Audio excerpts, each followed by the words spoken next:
반응하는 속사람이라는 제목으로 하나님 말씀 함께 나누도록 하겠습니다. 여러분, 우리 교회 올해 표가 무엇인 줄 아세요? 아무도 모르시는군요. 큰일 났습니다. 이거 지금 이거 가려져 가지고 속사람이 강건해지는 교회라는 주제표 아래 우리가 달려가고 있습니다. 여러분, 속사람이 강건한 교회, 속사람이라는 단어가 제가 주일 설교 때마다 속사람이라는 단어를 계속해서 쓰고 있는데요.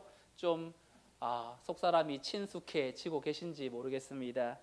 1월부터 5월까지는 속사람이 강건한 교회라는 이런 표 아래 에베소서를 함께 나누면서 속사람의 이 정체가 어떻게 세워지는가, 또 속사람이 무엇인지를 함께 나누었어요.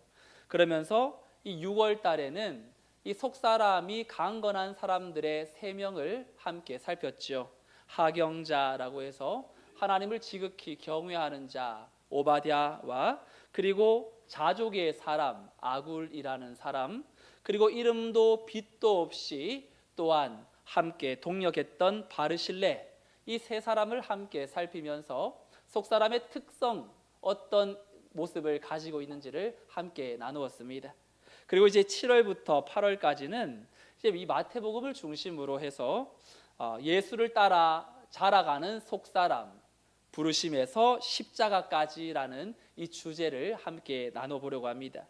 여러분, 많은 것들 여러 가지 얘기하지만 중요한 건, 그래서 속사람이 어떻게 생기고 이것이 완성되어 가는가, 여러분, 이것은 결국 경험해야 하는 것인데, 오늘 예수님이 제자를 부르시는 그 자리에서부터 속사람의 부름의 출발이 일어나게 되고, 그리고 제자들이 예수님과 동행하면서 시행착오를 겪은 과정 속에서 속사람이 자라가게 되고, 그리고 마침내 속사람이 십자가의 자리까지 나아가는 제자의 부르심에서부터 십자가를 지는 단계를 살펴본다면, 우리 성도 한 사람 한 사람이 어떤 부르심을 받았고 또 어떤 부르심 가운데 시행착오를 겪고 있으며, 그리고 우리는 어떠한 완성의 단계로 나아갈 것인가, 이 마태복음의 제자들의 모습이 오늘 우리를 대변하는 모습이라고 할 수 있죠.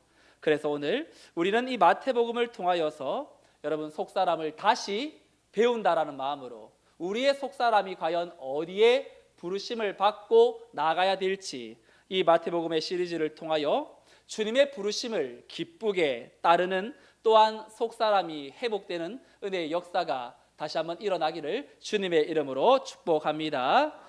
오늘은 특별히 어떤 주일이죠? 맥주 감사 주일이죠. 여러분, 맥주 감사 주일은 지나온 상반기를 돌아보면서 우리를 먹이시고 인도하시고 이끌어 주신 하나님께 감사하는 그러한 주일입니다. 여러분, 맥주, 볼이나 밀을 이제 거두는 것을 말하는데, 이스라엘 백성들이 광야 시절에는 하나님이 하늘에서 무엇을 주셨지요? 만나와 메추라기를 주셨기 때문에 농사를 지을 수 있는 여력이 못 되었어요. 계속 이동해야 되니까. 그런데 가나안 땅에 도착하는 순간 무엇이 그쳤습니까? 만나와 메추라기가 그쳤어요. 이것은 무슨 말입니까? 이제 우연에 근거한 삶을 살지 마라. 하늘에서 언제 만나와 메추라기가 떨어질지 기대하지 마라. 이제 자급자족, 하나님이 돌보아 주시는 땅에서 너희들이 농사를 지어서 너희들의 소출을 가지고 와라. 그래서 이 가나안 땅에 들어가 보리와 밀의 첫 수확을 하나님께 드리면서 감사 예배를 드렸던 것이 이 맥추절의 기원이 됩니다. 들판에 첫 열매를 거두어 하나님 앞에 수고하고 애썼던 그 마음을 가지고 나아가 감사했던 그 이스라엘 백성들의 마음처럼, 여러분, 지난 상반기 여러분들에게는 어떤 시간이었습니까? 행복과 기쁨이 가득했던 시간이었습니까? 아니면 참 눈물과 아픔과 힘듦의 시간이었습니까? 아니면 눈물도 기쁨도 함께 공존한 그런 시간이었습니까? 행복한 시간, 할렐루야. 여러분, 우리가 하나님께 감사하는 건 맥주 감사 주일이라고 해서 감사한다는 건 얼마나 형식적인 감사가 되겠습니까? 그런데 이 맥주 감사 주일을 맞아 우리에게 감사의 의미를 다시 한번 생각해 본다면, 여러분, 감사는 하나님이 우리에게 주신 것에 대해서 감사하는 건 너무 당연한 거지요. 하지만 감사의 진정한 의미는 주님 주신 것에 감사도 하지만 내 인생의 방향이 주님의 것입니다. 나는 하나님의 것이기 때문에 모든 것이 감사합니다. 내 삶의 방향을 다시금 정하는 거예요. 그래서 나는 어떤 상황에도 내 인생을 인도하시는 하나님께 내 형편과 처지를 돌아보면서 내 뜻대로 되지 않아도 하나님 앞에 감사하겠다라는 그러한 자세가 진정 주님의 소유된 백성의 자세가 아니겠습니까? 오늘 말씀을 시작하면서 저는 한 가지 익숙한 장면을 떠올려 보려고 합니다. 여러분, 제가 이 대학교 시절 한번 뇌수술 받았다고 했잖아요. 그 받기 전과 후에 이제 한 달에 한 번씩 병원을 가면 예약했는데도 불구하고 1시간 30분은 기본으로 기다려야 돼요. 이게 신경외과다 보니까 이렇게 환자들이 너무너무 많더라고요. 맞죠? 그러면 제가 분명히 예약을 했는데도 1시간 반에서 2시간을 기다리는 게 이제 뭐 항상 그랬던 것처럼 휴대폰을 가져가거나 음악을 듣거나 성경책을 읽거나 뭐 책을 읽거나 이제 해야 할 걸 가지고 갑니다. 그러면 간호사분들이 이제 이름을 부르잖아요. 그런데 저와 상관없는 이름을 부를 때에는 제가 뭐 기척도 하지 않죠. 그런데 내 이름을 부르면 어떻게 됩니까? 내가 다른 일을 하다가도 졸다가도 뭐 어디에 심취해서 책을 읽다가도 그 소리를 듣고 반응하지요. 반응하는 이유가 무엇입니까? 그 이름이 나와 관계가 있기 때문이지요. 여러분, 신앙도 비슷해요. 같은 말씀을 우리가 들어도 어떤 사람은 그냥 지나쳐요. 설교를 들어도 어떤 사람은 마음이 움직이지 않습니다. 그런데 어떤 사람은 그 말씀의 앞에서 눈물이 나기도 하고, 어떤 사람은 그 말씀 한마디에 인생의 방향을 바꾸고, 그 부르심 앞에서 인생의 이 심령이 흔들립니다. 이러한 차이가 나는 이유가 무엇입니까? 그 차이는 바로 그 말씀을 이해하는 차원을 넘어 속 사람이 반응하기 때문에 그런 차이가 나는 것이죠. 겉사람은 같은 소리를 들어요. 같은 찬양을 하지만 속 사람은 나를 향한 하나님의 고백으로 듣고 또한 하나님의 부르심으로 듣기 때문에 같은 예배를 오늘 함께 드리지만 우리의 속사람의 상태는 천차만별인 거지요. 그러므로 중요한 건 말씀이 내 귀에 들렸는가 보다 속사람이 그 부르심 앞에 반응하고 있느냐, 이것이 더욱 중요하지요. 오늘 본문이 바로 그 장면입니다. 갈릴리 해변에서 예수님이 제자들을 부르시는 장면인데요, 그 부르심의 첫 번째 장면 18절 말씀을 다시 한번 읽어볼까요? 18절 시작. 갈릴리 해변에 다니시다가 두 형제 곧 베드로라 하는 시몬과 그의 형제 안드레가 바다에 금을 던지는 것을 보시니 그들은 어부라. 여러분, 이들은 갈릴리의 어부였어요. 여러분, 당시 사회에서 갈릴리라는 곳은요, 이 지역의 변두리 중에 변두리, 정말로 시골 중에 시골이었어요. 주류 사회인 예루살렘의 종교 지도자들이 갈릴리 사람이라고 하면 무식하고 거칠고 율법을 제대로 알지 못하는 소외된 자들이었습니다. 게다가 그들의 직업이 어부였어요. 매일 밤낮으로 거친 바다와 싸우면서 비린내 나는 그물을 던지고 고기가 잡히면 또 기뻐하고 잡히지 않으면 한숨을 쉬면서 가족들의 생계를 걱정해야 하는, 오늘날로 치면 지극히 소시민들의 삶이지요. 여러분, 제가 이제 대구 시골에서 이제 서울에 올라와 가지고 이제 사역을 하기 전에 면접을 봤어요. 이 큰 교회의 면접을 보는데 한 목사님들이 한 8명이 뚫어 앉아 있더라고요. 전도사를 이제 뽑는데. 근데 여러분 면접에 뭘 시키는 줄 아세요? 이 전도사님 어린이 설교 한번 해보세요. 이렇게 하는 거예요. 면접에서 설교, 그것도 이제 어린이 설교. 뭐 어떻게 너무 대략 난감하지 않습니까? 그래서 제가 이제 막 나름대로 이제 했어요. 그런데 제가 여러분 알다시피 아직도 제가 사투리가 100% 못 고쳤거든요. 그때는 더 이제 심한 거죠. 엄청 세고 뭐 그러니까 목사님들이 무슨 말인지 하나도 못 알아듣겠다고 막. 그래서 제가 실제로 사역을 하는데 이제 막 여름 수련회 첫째 날 부흥회인데 이제 막 뜨겁게 아이들을 이렇게 이제 몰아가야 되는데 자 다리를 찢으세요. 다리를 찢으세요.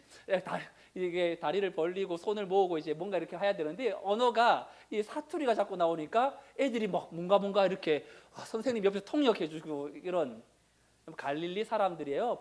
말 자체가 굉장히 투박하고 세요. 그래서 베드로가 예수님을 부인했을 때에 그 말투를 보고 갈릴리 도당, 갈릴리 사람이다. 저도 예수와 같은 사람이다 라면서 그 말투를 통해서 또 알게 된 것처럼 이 갈릴리 지역에 주님이 제자를 부르신다는 건 굉장히 쇼킹한 사건이었지요. 주님은 그들을 언제 부르셨냐? 기도하고 있거나 성전에서 예배하고 있을 때 부르지 않으셨어요. 생업의 현장에서 자기의 일을 하고 있을 때에 이제 부릅니다. 그리고 21절을 보면 야고보와 요한은 이제 찢어진 그물을 깁고 있을 때에 부르세요. 여기서 우리는 아주 중요한 단어 하나를 또 주목해야 합니다. 18절에 보니까 예수께서 바다에 그물 던지는 것을 뭐 하시니? 보시니. 21절에도 보니까 거기서 더 가시다가 다른 두 형제 곧 세베대의 아들 야고보와 그의 형제 요한이 그의 아버지 세베대와 함께 배에서 그물 깁는 것을 보시고 부르시니. 여러분 보시니 보시고 이 보시다의 단어가요 굉장히 이 중요한 단어인데 여러분 본다라는 건 단순히 지나가다가 쳐다보는 정도가 아닙니다. 여러분 성경에서 하나님이 보다, 예수님이 보다라는 이 표현이 나오면요 즉각적으로 뒤이어 구원의 역사가 나타난다라는 것을 여러분 생각하셔야 됩니다. 어떤 장면을 하나님이 눈으로 보셨다라는 건 그 눈에 들어온 자리를 결코 외면하지 않겠다라는 하나님의 놀라운 이 영적인 이 결단과도 같습니다. 예를 들어 출애굽기 3장 7절 말씀을 볼까요? 이런 말씀이 있는데요 함께 읽어보죠. 시작. 여호와께서 이르시되 내가 애굽에 있는 내 백성의 고통을 분명히 보고 그들이 그들의 감독자로 말미암아 부르짖음을 듣고 그 근심을 알고. 여러분 하나님이 이스라엘의 고통을 보고 듣고 알았어요. 자 그러면 어떤 일이 이루어질까요? 하나님의 구원의 역사가 나타나죠. 이어서 8절 말씀도 읽어봅니다. 시작. 내가 내려가서 그들을 애굽인의 손에서 건져내고 그 땅에서 인도하여 아름답고 광대한 땅, 젖과 꿀이 흐르는 땅, 곧 가나안 족속, 헷 족속, 여무리 족속, 브리스 족속, 히위 족속, 여부스 족속의 지방에 데려가려 하노라. 아멘. 자, 하나님이 보셨다면 대안까지 나오는 거예요. 그 대안이 모세를 통해 건져내고 인도하여 가나안 땅까지 가는 것이 포함되어 있는 것입니다.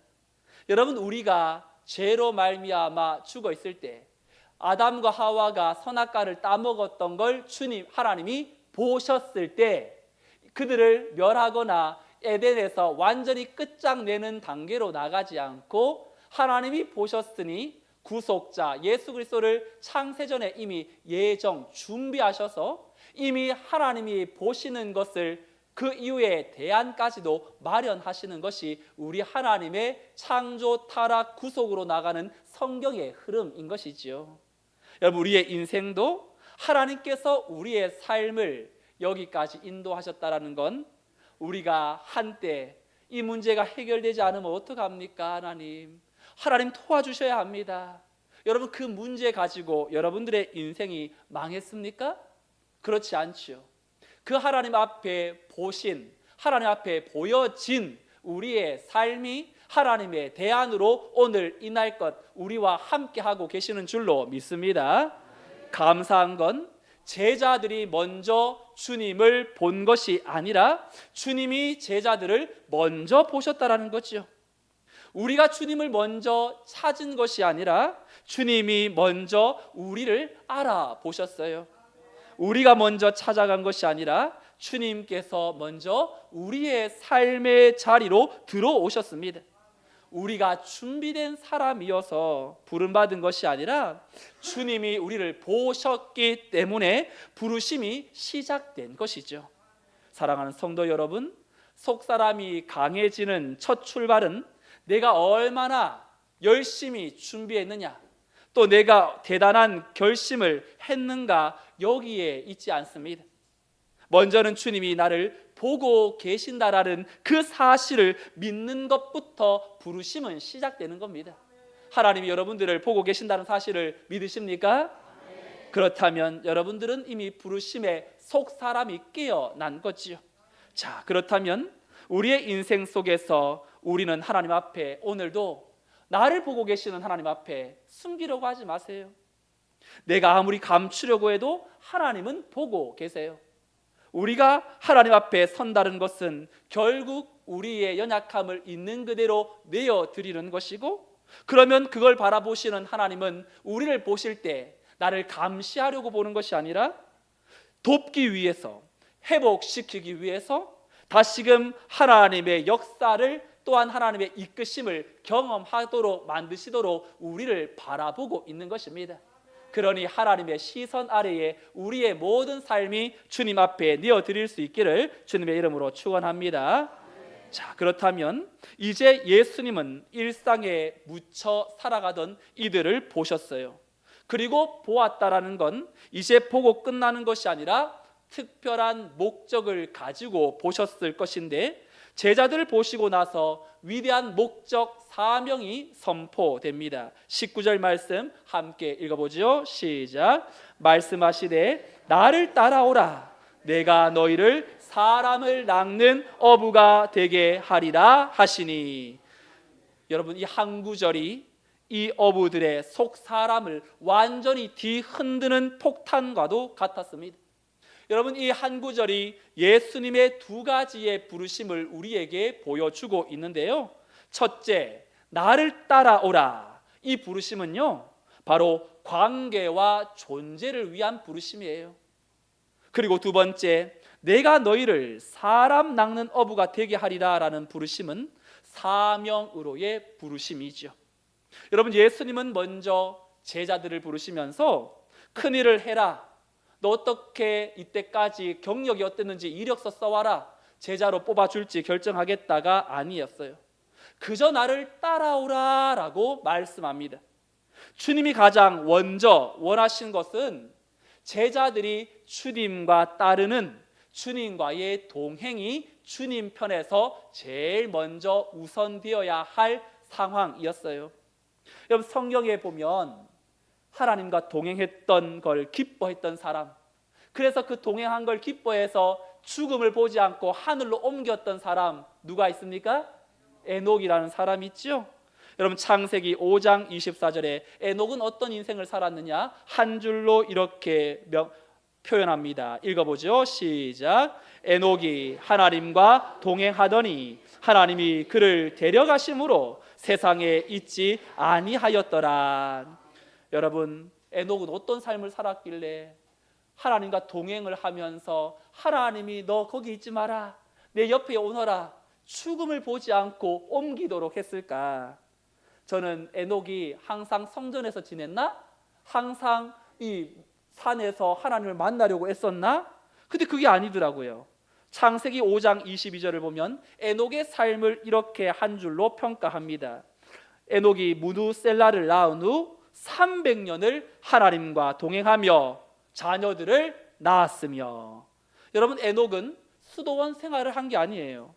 그는 자녀를 낳으며 가정을 돌아보면서 평범한 일상을 살아가는 가운데 365년을 살았는데 그 중에 300년을 하나님과 동행했다고 합니다.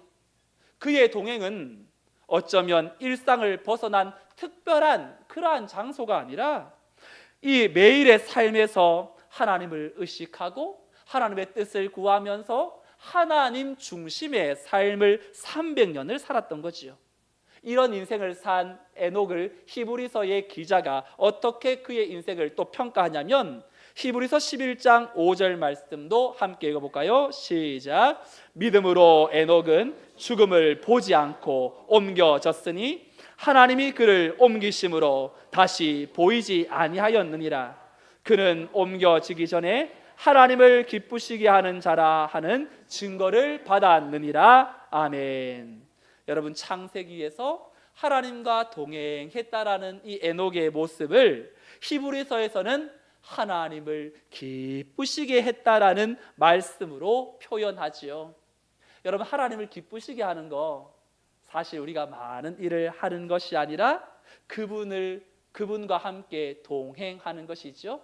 내가 선택하는 걸 내 주관대로 결정하는 것이 아니라 하나님께 물어보며 그분의 뜻이 나타나기를 구하는 그 자세 하나가 바로 하나님과의 동행을 이루는 은혜의 지표가 됩니다. 여러분, 어떤 일을 만날지 우리의 인생 속에 주님이 나를 따르라라는 이 말은요, 네가 앞으로 어디로 가게 될지, 어떤 상황을 직면하게 될지 너 그거 다 알 필요 없다. 다만 내 손을 붙잡고 나와 함께 가자라는 초청이에요. 우리는 흔히 주님께 제가 무엇을 하면 좋겠습니까? 주님, 저는 내가 어떤 역할을 해야 하나님 기뻐하시겠습니까? 그렇게 묻지만 주님은 너는 지금 누구와 함께 걷고 있느냐 물으세요. 신앙은 먼저 주님을 위해 무언가를 하는 것이 아니라 주님과 함께 동행하는 것입니다. 예배하고 말씀 듣고 기도하면서 또한 내 인생의 삶의 선택을 주님께 가져다 놓고 우리의 삶을 주님과 연결시켜 살아가는 것이 주님 앞에 부르심에 반응하는 성도의 첫 번째 자세인 것을 믿으시기 바랍니다. 그리고 주님은 그렇게 나를 따르라고 하시면서 한 가지 더 말씀하세요. 내가 너희를 무엇을 낳는? 사람을 낳는 뭐가 되게 하리라? 어부가 되게 하리라. 주님은요, 맞춤형의 달인이세요. 여러분, 어부들에게 너희들에게 박사가 되게 하리라고 하지 않아요. 어부가 되게 하리라. 어떤 어부요? 사람을 낚는 어부. 지금까지는 물고기를 잡아서 물 밖에서 죽이는 어부의 역할이 너희들의 인생이었지만 이제는 사람을 낚는 어부, 죄와 사망의 바다에 가라앉아 죽어가는 인간을 건져내어 살리는 어부가 되게 하시겠다. 여러분, 이것이 우리에게도 동일하게 적용되는 거 아니겠습니까? 여러분, 오늘 장사하는 성도님들이 계십니까? 하나님께서 장사하는 성도님들에게 내가 오늘 너를 사람을 낚는 장사꾼이 되게 하겠다, 이 말과 똑같은 의미예요. 물건을 사고 파는 곳이 아니라 정직하게 장사하고 손님을 따뜻하게 대하며 지친 사람의 말을 들어주는 가운데 그곳에 사람의 마음을 얻고 복음의 향기를 전하는 그러한 경영터가 된다면 바로 그 사람은 하나님의 사명을 맡은 믿음의 장사꾼인 줄로 믿습니다. 진로를 향해 도전하는 청년들이 있습니까? 나는 지금 아무런 결과도 없고 나는 지금 취업한 것도 아니고 나는 미래가 불투명하고 나는 어떻게 될지 모르는데, 그런데 그 준비가 이미 하나님과의 관계에서부터 시작한다면 여러분, 그 준비 과정은 결국 내 인생의 하나님 되심을 그 준비하면서 얼마나 많이 경험하게 되겠습니까? 여러분, 제가 고등학교 때 하나님께 서원한 게 있어요. 하나님, 나 야간 자율학습 마치고 집에 먼저 가지 않고 교회당에 들려서 꼭 기도하고 갈게요. 하나님, 나 대학 모든 과정을 인도해 달라고. 그러면서 그렇게 매일마다 밤에 이 중등부실에 들어가서 이 기도실에 들어가서 기도하고 갔는데요. 여러분, 제가 지금 생각해 보면 제가 대학교를 뭐 다 들어가고 합격했다 이게 중요한 것보다 그때 내 신앙 남들과 참 비교할 수 없을 정도로 뜨겁게 신앙생활했지. 여러분, 그때 하나님께 기도하고 하나님을 붙들었던 그 청소년 때의 시간은 제게 있어서 인생의 5가지의 손가락 중에 제일 기억에 남는, 돌아가라고 해도 나 다시 살 수 있다고 말할 수 있는 시절이 고등학교 시절이었어요. 저희 첫째 아들이 고등학생인데 한 번씩 학교 태워줄 때마다 그런 얘기합니다. 아빠, 고등학교 때 너무 좋았다. 뭐가 좋았는데? 하나님과의 관계가 너무 좋았어. 또 고등학교, 대학교 입학 준비하는데 공부도 공부지만 하나님과 함께 공부하는 것이 이런 거구나라는 걸 너무 느꼈어. 고등학교 돌아가면 지금도 마음 깊은 곳에 하나님과 함께 학창시절 보냈던 것에 대한 감격과 기쁨이 있어. 너 공부 한 문제 더 맞추려고 하지 마. 공부는 하나님 앞에서 나 이 문제 해결 능력 키우는 거고, 그 문제 해결은 내가 아니라 하나님을 바라볼 때 키워지는 거야. 너 공부하면서 하나님 잃으면 절대 안 돼. 공부는 도리어 하나님을 만나는 은혜의 통로가 되는 거야. 그렇게 얘기하거든요. 진로를 준비하는 청년, 또 하나님 앞에 진로를 준비하며 기도하는 모든 젊은이들, 그 과정이 이미 하나님과 동행하는 은혜의 시간이 될 수 있는 줄로 믿습니다. 오랫동안 같은 직장에서 생활을 반복하는 우리 믿음의 직장인들이 있지 않습니까? 매일 비슷한 일을 하고 같은 사람들을 만나고, 그런데 그 가운데에서 오랜 직장 생활을 할 수 있다는 것은 결국은 더 많은 사람들을 돕고 세울 수 있는 그러한 기회를 받았다라는 의미이기도 하지 않습니까? 그 가운데에서 나의 역할을 그저 월급을 받으며 살아가는 이가 아니라, 오늘도 하나님이 나에게 남들이 가고 싶은 이 직장에 오늘도 이렇게 장기 근속할 수 있도록 은혜 주신 것은 하나님을 드러내고 하나님을 편에 서서 하나님과의 만남 속에 이 기업을, 이 회사를, 이 경영터를 하나님의 천국으로 만들라는 하나님의 소명으로 받는 그 순간, 그 직장인은 이제 하나님의 부르신 대사로 살아가게 되는 것입니다. 오랫동안 직장에서 은퇴하신 이후에 성도들은 이제 나는 아무것도 할 수 없다고 생각할지 몰라도 직장에서 내려놓은 경험과 지혜를 가지고 교회와 이웃을 섬길 수 있습니다. 시간이 더 주어진 만큼 아픈 사람들을 돌아보고, 그리고 후배의 이야기를 들어주고, 교회의 빈자리를 채우고, 그리고 은퇴 후에 사람을 살리는 사명도 여전히 주어진 사명의 자리가 될 수 있죠. 노년의 어르신들은 어떻습니까? 나는 이제 몸도 약하고 아무것도 할 수 있는 게 없다. 그렇게 우울한 마음이 들 때 기도의 자리가 여러분들을 향한 사명의 자리이죠. 젊은이들을 격려하고 오랜 신앙의 그 연륜, 정말로 하나님을 만났던 그 경험, 낙심한 한 사람을 찾아가서 격려하며 일으킨다면 정말로 하나님께서 백발의 면류관, 노아이 든 이들의 진짜 완숙한 은혜와 사랑이 교회 안에 흘러넘칠 때 온 세대가 아름답게 나가게 되는 것이죠. 가정에서 주부는 어떻습니까? 가까운 사명의 자리이지요. 식사를 준비하고 가족을 돌아보며 또한 집안일을 감당하는 수고는 눈에 띄지 않지만 한 가정의 마음과 믿음을 세우는 그러한 아름다운 역할, 가족의 말을 들어주고 자녀를 위해 기도하고 믿음의 분위기를 또한 사랑하는 어머니를 통하여 세워나가는 그 역할이 그 가정 안에 하나님이 맡겨주신 사명의 자리입니다. 그러니 사랑하는 성도 여러분, 우리가 처한 자리를 비교하려고 하기보다 하나님 앞에서 각자의 맡겨주신 자리에서 오늘 사람을 낚는 각자의 역할로 부르신 하나님 앞에 또한 내 삶을 달아 없어지는, 녹슬어 없어지기보다 달아 없어지는 그러한 믿음의 권속들이 되시기를 주님의 이름으로 축원합니다. 예수님이 부르셨고 그 부르심에 응답하는 제자들의 그 반응이 어떤지 볼까요? 20절 말씀에 보니까 그들이 곧 그물을 버려두고 예수를 따르니라. 22절에도 그들이 곧 배와 아버지를 버려두고 예수를 따르니라. 여러분 여기에 이 두 구절 중에 반복되는 한 음절로 된 단어가 있습니다. 무엇일까요? 곧이라는 말 있죠. 곧, 그들이 곧. 그럼 곧이라는 말은 어떤 뜻입니까? 즉시라는 뜻이죠. 주저하지 않고 가족들과 상의해 보거나 내가 잡아놓은 물고기를 팔아서 오겠다라는 계산기를 두드리지 않아요. 곧 그들이 배와 그물과 아버지를 버려두고 예수를 따릅니다. 여러분, 그물과 배를 버렸다라는 건 무엇을 버렸다라는 거죠? 그들의 생계 수단이자 그리고 평생 축적해온 삶의 기반을 버렸다라는 것입니다. 그런데 미래를 보장해주는 안전장치를 버린 것, 어쩌면 세상 사람들은 이러한 장치들을 더 많이 확보하기 위해서 노력하는 그때에 이들이 그물과 배를 버립니다. 그리고 아버지를 버려두고, 여러분 아버지는 무엇입니까?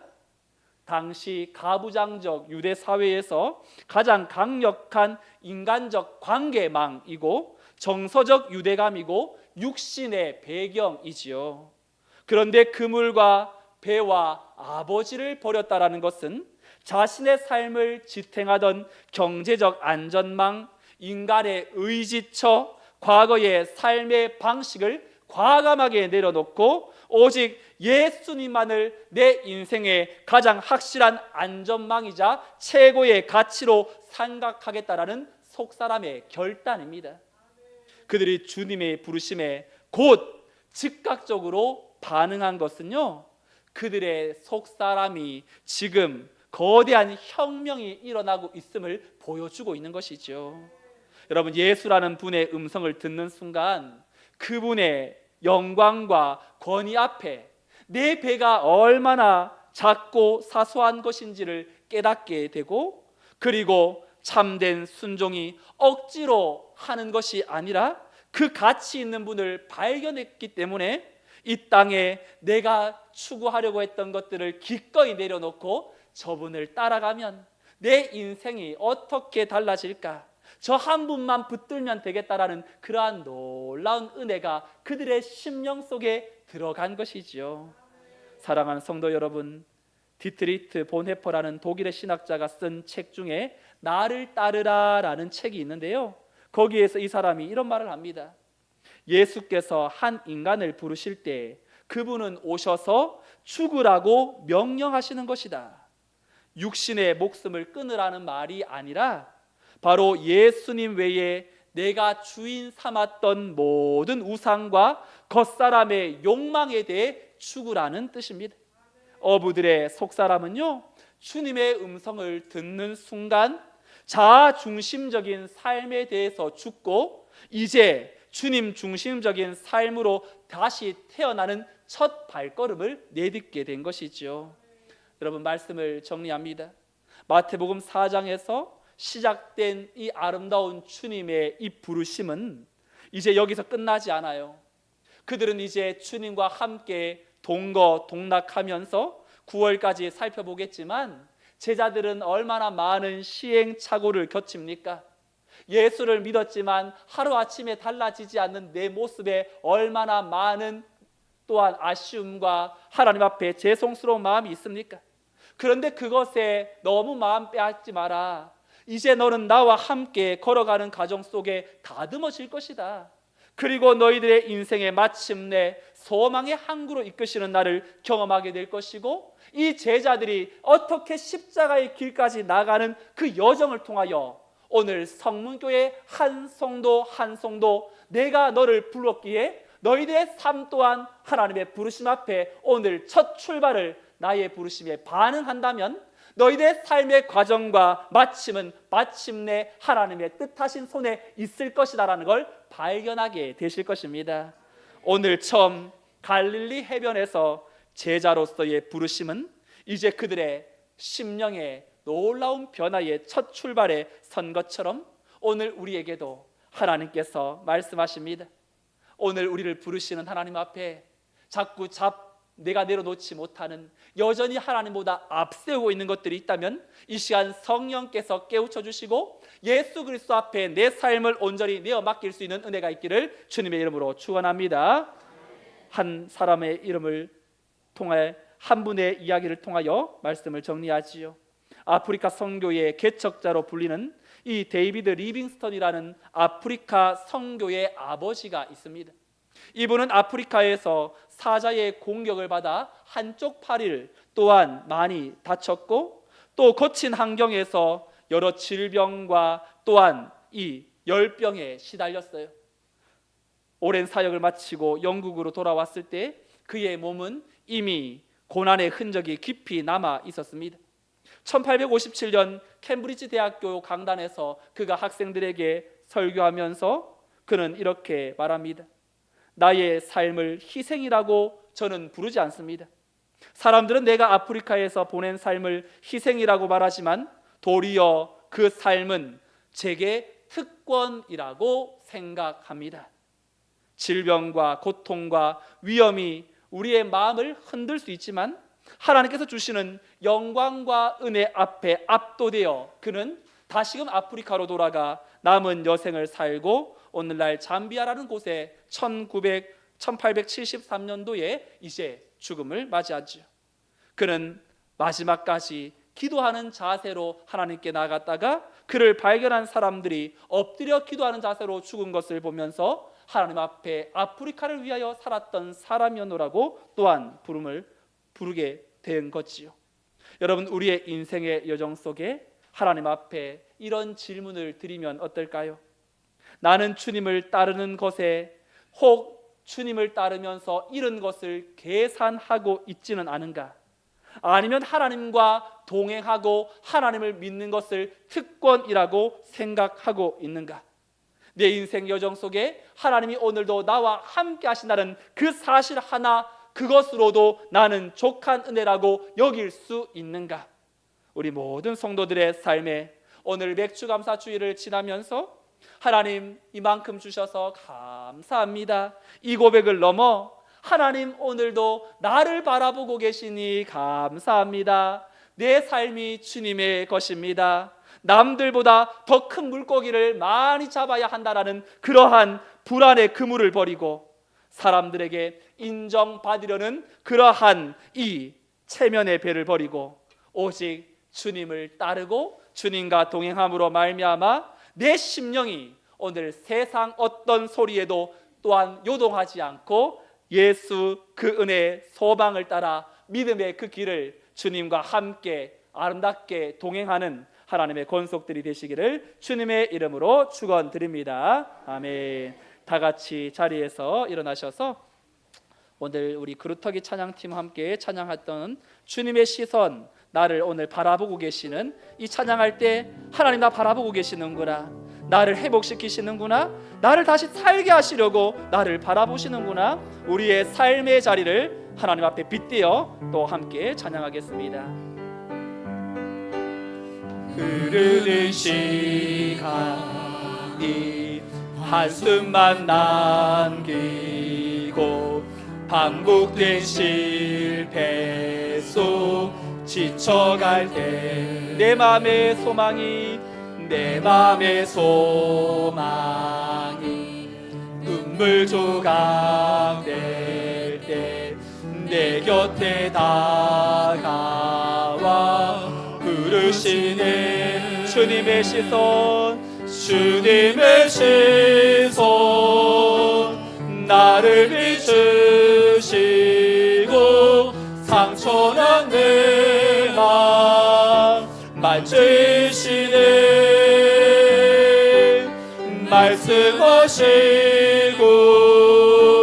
회복해 하시네, 주의 사랑이 다시 살게 하시 주님의 시선, 주님의 시선, 나를 비추시고 상처난 내 맘 만지시네, 말씀하시고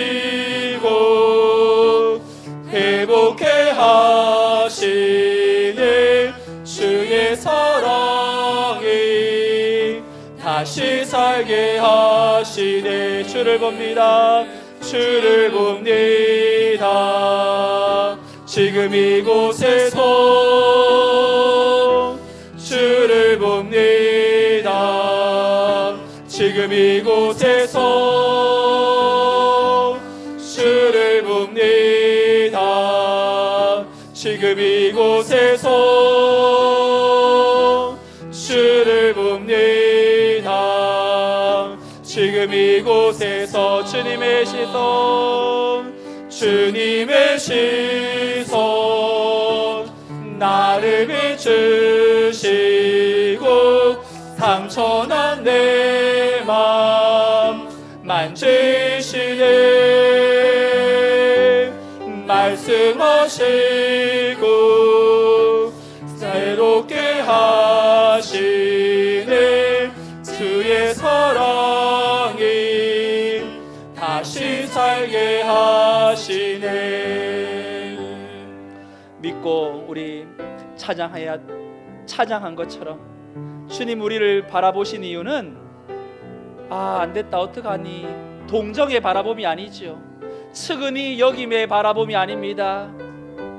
보신다라는 것은 회복케 하심을 염두에 두는 것이고 다시 살게 하신다라는 것을 나타내는 과정입니다.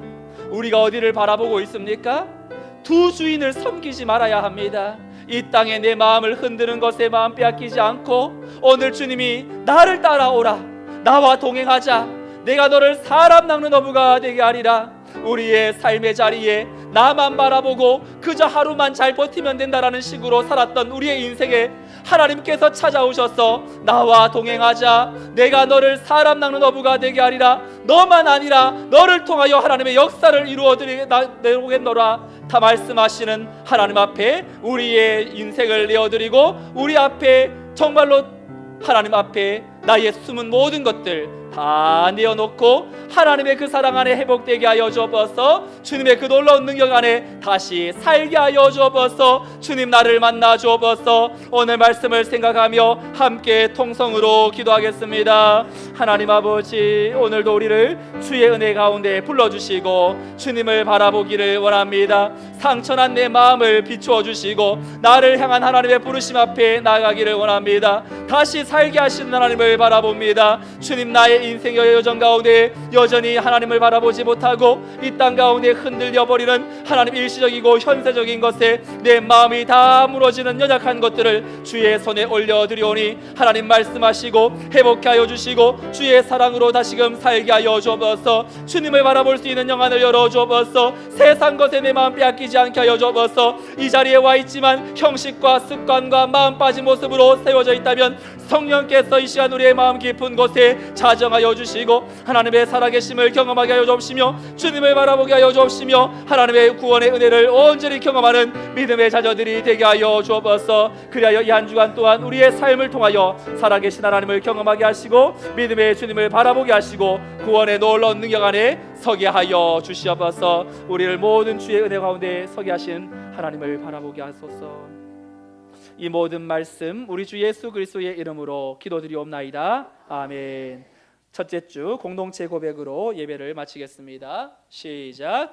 우리는 하나님으로부터 부름받은 하나님의 백성입니다. 또한 세상으로 보냄받은 그리스도의 제자입니다. 하나님을 기쁘게 찬양하는 예배자가 됩시다. 배움을 통해 그리스도를 본받는 성숙한 성도가 됩시다. 한몸된 교제를 나누는 건강한 지체가 됩시다. 이웃을 열심히 구원하는 복음의 증인이 됩시다. 아낌없이 사랑을 실천하는 봉사자가 됩시다. 그리하여 우리 모두 하나님을 영화롭게 하는 성령 충만한 생명의 공동체가 됩시다. 아멘. 이제는 우리 주 예수 그리스도의 은혜와 하나님의 크신 사랑과 성령님의 인도, 보교통, 충만, 역사하심이 맥주감사주의를 맞아 겉사람의 계산을 내려놓고 주님의 시선 앞에 온전한 삶을 내어드리기로 결단하는 성문의 모든 성도들의 삶 위에와 저들의 가정과 자녀와 일터 위에 이 나라 민족과 전 세계의 폭염과 또한 자연재해로 고통하고 있는 하나님의 은혜를 구하는 모든 이들에게 또한 그들 위에 하나님의 선교 사명을 감당하는 선교사들의 사역 위에 이제로부터 영원토록 함께 있을지어다. 아멘.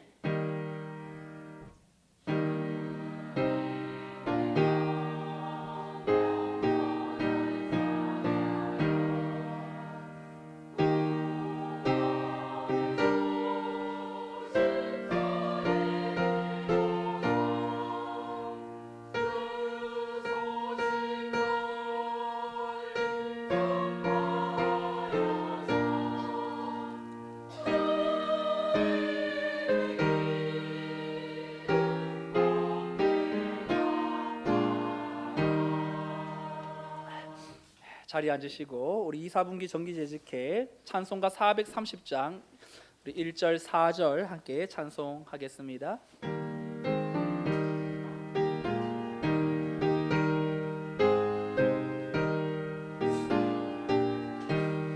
주와 같이 길 가는 건 즐거우니라니가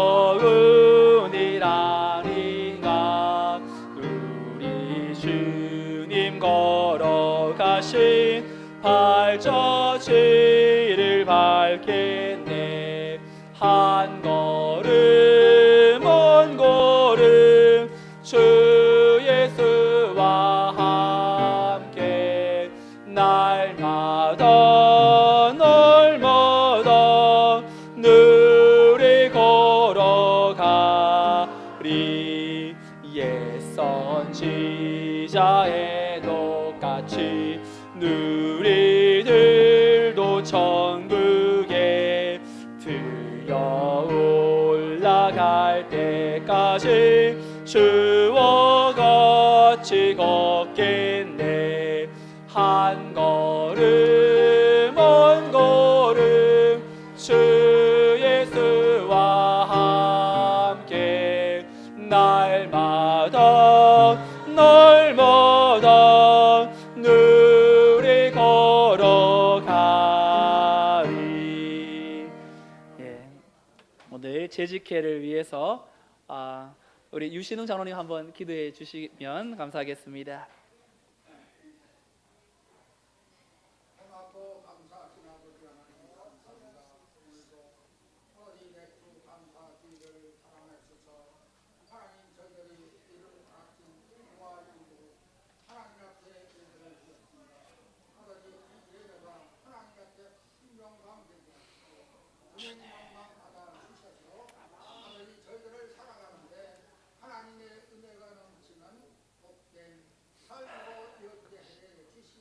아멘.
아멘. 감사합니다.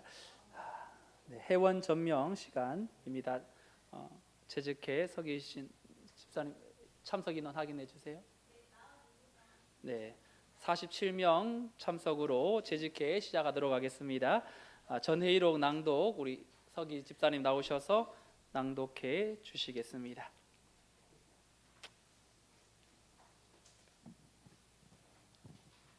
서기보고 하겠습니다.